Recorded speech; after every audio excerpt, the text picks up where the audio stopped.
7 अक्टूबर है, रात के करीब 12 बजने वाले होंगे। खबर बड़ी है और खबर चौंकाने वाली भी है और खबर बेहतर भी है। आईपीएस महकमे के लिए बड़ा नाम, एडीजी हेडक्वार्टर जितेंद्र सिंह गंगवार, ये जब चर्चा में आए जब भट्टी बिहार के डीजीपी बन गए। भट्टी का नाम, भट्टी साहब का नाम इज्जत से लेता हूं मैं, पूरा नाम राजविंदर सिंह भट्टी, 1990 बैच के आईपीएस पदाधिकारी, अभी सीआईएसएफ के डीजी के पद पर है। सबसे कठोर सच से मैं आगाह कराता हूं, सरकार के करीबी सौजाती से आते हैं। गंगवार साहब, बड़े बड़े पदाधिकारियों ने कहा कि नीतीश कुमार भट्टी साहब को काम करने नहीं दे रहे हैं। बड़ा बड़ा चैनल भट्टी साहब के जाने के बाद हुआ। क्या चैनल कुछ भी चला देता है? सच तो यह है कि गंगवार साहब सरकार की सौजाती के थे, लेकिन महत्वपूर्ण फाइलों में ऑर्डर राकेश राठी साहब से लिया गया। राकेश राठी भट्टी साहब के समय प्रभावशाली थे, लेकिन अभी एक आईपीएस के परिवार में एक मौत हो जाती है और मैं उन्हें घाट पर देखता हूं तो मुझे लगता है कि कई बार मैं इनके खिलाफ नेगेटिव खबर बनाता हूं, लेकिन राठी साहब में मानवता भी है। लेकिन अपने पद पर रहते हुए ये हमेशा चर्चा में रहे भट्टी की साहब के समय राकेश राठी, जो किसी समय भी केंद्र जा सकते हैं, लगातार प्रयासरत है। अब चले आइए कि गंगवार साहब की पोस्टिंग कहाँ होगी। गंगवार साहब को डीजी रैंक में प्रमोशन मिल गया है। जब आलोक राज साहब बाहर ग्रहण कर रहे थे तो गंगवार साहब मिलके निकले, तो मैंने उनको बधाई दे दिया कि सर, आप समय अवधि पूरी हो चुकी है, आपको डीजी में प्रमोशन हो जाएगा। गंगवार साहब, दो परिस्थितियां बन रही है, दो महत्वपूर्ण परिस्थितियां जो हमारा अनुभव, जो परिस्थितियां बता रही है। 1993 बैच के आईपीएस जितेंद्र सिंह गंगवार साहब को आलोक राज साहब विजिलेंस से डीजीपी बिहार में परमानेंट इनका ऑर्डर निकलेगा और गंगवार साहब डीजी विजिलेंस के पद पर चले जाएंगे। या फिर परिस्थितियां विशेष रही तो सरकार के 200 जाति के प्रभावशाली आईपीएस, एक कुंदन कृष्णन, बड़ा नाम, 94 बैच के हैं, भागलपुर एसपी रह चुके हैं। गंगवार साहब भी भागलपुर एसपी रह चुके हैं, दिल्ली में है, बड़ा नाम कुंदन कृष्णन। एडीजी हेडक्वार्टर उनको बनाया जा सकता है, पहले भी वो एडीजी हेडक्वार्टर रहे हैं। फिर दूसरा नाम 1998 बैच के हैं रतन संजय। रतन संजय लखनऊ में है तैनात, सीमा सुरक्षा बल में केंद्रीय प्रतिनियुक्ति पर हैं, सरकार की सौजाती से आते हैं। फिर आ जाइए, सबसे सीनियर हैं, जिनको यदि केंद्र सरकार की सहमति हुई तो 2 आईपीएस को और डीजी रैंक में प्रमोशन मिल सकता है, जिसमें 93 बैच के हैं सुनील कुमार और जितेंद्र कुमार, जो अभी पुलिस में चेयरमैन में अध्यक्ष है। यदि सुनील झा केंद्रीय प्रतिनियुक्ति पर नहीं जाते हैं तो राज्य सरकार बना सकती है, राज्य सरकार उनको बना सकती है। सुनील कुमार झा ये भागलपुर के नौगछिया के रहने वाले हैं, लेकिन किसी को सुनते वो नहीं है। सुनील झा का नाम चर्चा में है, रतन संजय साहब का नाम चर्चा में है, कुंदन कृष्णन का नाम चर्चा में है। कौन बनेगा पुलिस मुख्यालय, बिहार पुलिस मुख्यालय का एडीजी हेडक्वार्टर के पद पर सरकार किसकी तैनाती करती है? घुमा फिरा के फिर मैं चलाता हूं। सरकार के करीबी नेता कहते हैं, अरे भाई दीपक बाबू से आशीर्वाद लीजिएगा कि नहीं? एडीजी हेडक्वार्टर तो सरकार का पद होता है, चुनाव है, त्योहार खत्म होगा तो चुनाव की तैयारी होने लगेगी, विधानसभा चुनाव की। धीरे धीरे दुर्गा पूजा है, छठ है, दीपावली है, त्योहार खत्म होगा तो नेता लोग की भीड़ लगेगी, चुनावी मौसम शुरू हो जाएगा। तो ये एडीजी हेडक्वार्टर बड़ा महत्वपूर्ण पद है।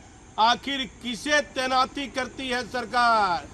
दीपक बाबू की दसों उंगली घी के अंदर में है, घी के अंदर में है। हम नहीं कर रहे हैं, चर्चा है, चर्चा दिल्ली तक है। एक पदाधिकारी ने तो मुझे ये कह दिया, जो रिटायर किए हैं बड़ी बड़ी जांच एजेंसी से, कि वह गृह मंत्री से मिल लिए हैं। दीपक बाबू के बारे में चर्चा है। हमारा चैनल नहीं कहता है। गृह मंत्री तो देश का सबसे बड़ा ओहदा होता है। अमित शाह जी यहाँ बैठे हुए हैं, उनसे मुलाकात हो गई। अब क्या दीपक बाबू के साथ होगा? दीपक बाबू तो ताकतवर आईएएस पदाधिकारी हैं, आईपीएस नहीं, आईएएस रैंक के बड़े पदाधिकारी हैं, रिटायर कर गए और नीतीश कुमार के निजी प्रधान सचिव हैं। ये चर्चा है। हम दीपक बाबू आपकी मान प्रतिष्ठा पर हनन नहीं करते हैं, आपकी प्रतिष्ठा का हनन करने का हमारा कार्य नहीं है। लेकिन देश के हर कोने में बिहार के कोई भी आईपीएस यदि कहीं तैनात है तो वह आपका नाम जरूर लेता है। तो कौन बनेगा एडीजी हेडक्वार्टर? फिर चले आइए, एगो डीएसपी में है फखरुद्दीन साहब, उन्हें डीआईजी में प्रमोशन मिला है। फिर आ जाइए 2006 बैच की अनसुईया रणसिंह साहू, महिला है, डीआईजी है, उन्हें भी आईजी में 2006 बैच की है, उन्हें भी आईजी में प्रमोशन सरकार ने दे दिया है। बड़ी खबर, नीतीश कुमार माननीय मुख्यमंत्री जी, क्या आपकी चलेगी या तो फिर दीपक बाबू की चलेगी? कौन बनेगा एडीजी हेडक्वार्टर? बिहार पुलिस मुख्यालय का यह महत्वपूर्ण पद माना जाता है।